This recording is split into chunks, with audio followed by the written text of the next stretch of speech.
জন্ম করো যথাতথা, কর্ম করো ভালো, কোনো বাধাই বাধা নয় যদি তোমরা ঈশ্বর পথে চলো। নমস্কার, আমি অ্যাস্ট্রোলজার বরুণ। প্রতিদিনকার মতন আজকেও কিন্তু শুধুমাত্র একটি ভিডিও করছি তোমাদের উদ্দেশ্যে। আশা করছি ভিডিওর থাম্বনেল এবং ক্যাপশন দেখে কিন্তু তোমরা প্রত্যেকে বুঝতে পেরে গেছো আজকের ভিডিওটি ঠিক কী নিয়ে করছি। হ্যাঁ, হিন্দু ধর্ম অনুসারে শনিদেব হলেন কিন্তু আমাদের কর্মফলের দেবতা। আমরা যে যেরকম কর্ম করি সে সেরকম ফল পাই। কেউ বা রাজা থেকে ফকির হয়ে যায় কর্মের ফলে, কেউ বা ফকির থেকে রাজা হয়ে যায়। শনিদেব কিন্তু 2.5 বছর অন্তর অন্তর তার রাশি পরিবর্তন করে। এর জন্য শনিদেবকে কিন্তু খুব ধীর গতির গ্রহ বলা হয়ে থাকে।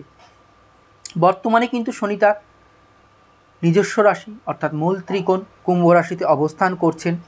4ই নভেম্বর 2023 কিন্তু কুম্ভ রাশিতে প্রবেশ করেছিল। এইবার 2025 সালের 29শে মার্চ অবধি কিন্তু এই রাশিতেই থাকবেন। তারপরে কিন্তু কুম্ভ রাশি ছেড়ে কিন্তু বেরিয়ে চলে যাবে মীন রাশিতে। এই কুম্ভ রাশিতে থাকা চলাকালীন শনিদেবকে কিন্তু কতবার অস্তমিত হতে হয়েছে, বকরি হতে হয়েছে। এই ভালো মন্দ সব মিলিয়ে কিন্তু চলছে। এবার 2024 সালের যে শেষের মাসগুলো, এই মাসগুলোতে কিন্তু শনিদেব বিশেষ করে 5 রাশির জাতক জাতিকাদের কিন্তু কৃপা করছেন। তাদের কিন্তু খুব ভালো সময় যাবে। সেই নিয়ে কিন্তু আজকে বিস্তারিত আলোচনা করব। প্রথম রাশি বলবো তুলা রাশি।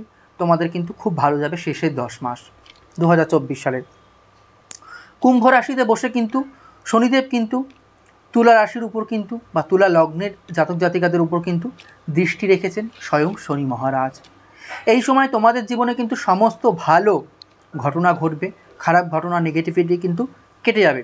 তবে স্বাস্থ্য নিয়ে কিন্তু কিছু সমস্যা দেখা দেবে, যা আমি দেখতে পাচ্ছি। ডিসেম্বর অবধি কিন্তু তোমাদের স্বাস্থ্যের অর্থাৎ 2024 ডিসেম্বর অবধি কিন্তু স্বাস্থ্যের বিশেষ খেয়াল রাখতে হবে, এইটাই আমি বলবো। যারা পড়াশোনা করছে, যারা স্টুডেন্ট ছাত্রছাত্রীরা রয়েছে, তোমরা কিন্তু কোনো ভালো খবর পেতে পারো। তোমাদের জন্য কিন্তু দুর্দান্ত সময়। এই সময় কিন্তু এই তুলা রাশির জাতক জাতিকাদের কিন্তু ভ্রমণের যোগ তৈরি হচ্ছে। দূরে কোথাও কিন্তু তোমরা অবশ্যই ঘুরতে যেতে পারো সেই যোগ। আগামী 10 মাস শনিদেবের আশীর্বাদে আর্থিক পরিস্থিতি কিন্তু ভালো থাকবে বা থাকতে চলেছে তোমাদের। পরবর্তী রাশি বলবো সিংহ রাশি।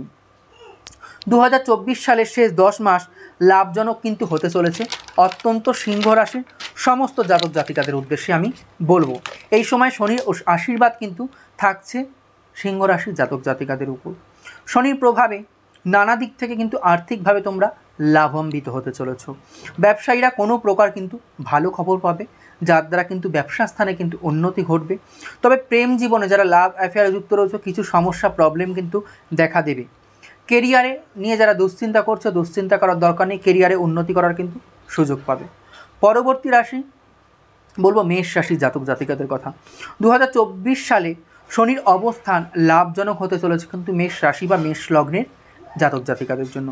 গ্রহরাজের শুভ প্রভাবে এই সময় কিন্তু অনেক কাজে সাফল্য পাবে বা সফলতা তোমরা অর্জন করতে পারবে। এই সময় সমাজে সম্মান ও প্রতিপত্তি পদপ্রতিষ্ঠা কিন্তু সবই বৃদ্ধি পাবে। আর্থিক বিষয়ে যে কোনো সিদ্ধান্ত নেওয়া কিন্তু এই সময় আমি বলবো লাভজনক তোমাদের জন্য, মেষ রাশি বা মেষ লগ্নের জাতক জাতিকাদের জন্য।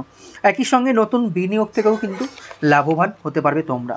পরবর্তী রাশি বলবো মকর রাশির জাতক জাতিকাদের কথা। চলতি বছরের শেষ যে 10 মাস তোমাদের সুখ ও সমৃদ্ধিতে কিন্তু পরিপূর্ণ থাকবে আমি বলবো। শনির প্রভাবে এই সময় বুদ্ধিমত্তা বাড়বে এবং তার জন্য কিন্তু এই সময় কিন্তু কর্মজীবনে কিন্তু উন্নতি করতে পারবে তোমরা প্রচুরভাবে। এই সময়ের মধ্যে তোমাদের আর্থিক অবস্থা কিন্তু আরও শক্তিশালী হতে চলেছে মকর রাশি বা মকর লগ্নের জাতক জাতিকাদের। সামগ্রিকভাবে বলবো মার্চ মাস থেকে ডিসেম্বর মাস অবধি কিন্তু তোমাদের জন্য খুবই অনুকূল সময়। শনির কৃপায় কিন্তু জীবনের অনেক কঠিন সমস্যা বা কঠিন অবস্থা থেকে কিন্তু বেঁচে ফিরে আসবে তোমরা। পরবর্তী রাশি বলবো ধনু রাশি বা ধনু লগ্নের জাতক জাতিকাদের কথা। কুম্ভ রাশিতে শনির অবস্থানে এই বছর তোমাদের বলবো কর্মজীবনে কিন্তু দারুণ সফলতা পেতে চলেছে ধনু রাশি বা ধনু লগ্নের জাতক জাতিকারা। তোমরা সর্বকার্যে সৌভাগ্যকে কিন্তু নিজের পাশে পাবে। সুখ ও সমৃদ্ধি কিন্তু অনেকাংশেই বা অনেকটাই কিন্তু বৃদ্ধি হবে। এই সময় নিজের করা পরিশ্রমের কিন্তু তোমরা সম্পূর্ণ ফল পাবে। কেরিয়ারেও কিন্তু বড় অগ্রগতির সুযোগ আমি দেখতে পাচ্ছি। চাকরিতে কিন্তু যারা চেষ্টা করছিলে বদলি হওয়ার কোনো ভালো জায়গায় হচ্ছিল না, বলবো কাঙ্ক্ষিত বদলির স্থান কিন্তু পেয়ে যাবে। তো যাই হোক বন্ধুরা, এই ছিল আজকে আমার ভিডিও। যদি ভালো লেগে থাকে লাইক শেয়ার করতে ভুলো না, আর তোমাদের মূল্যবান মতামত কিন্তু অবশ্যই কমেন্ট বক্সে লিখে জানিও। দেখা হচ্ছে পরবর্তী কোনো ভিডিও বা লাইভ অনুষ্ঠান নিয়ে।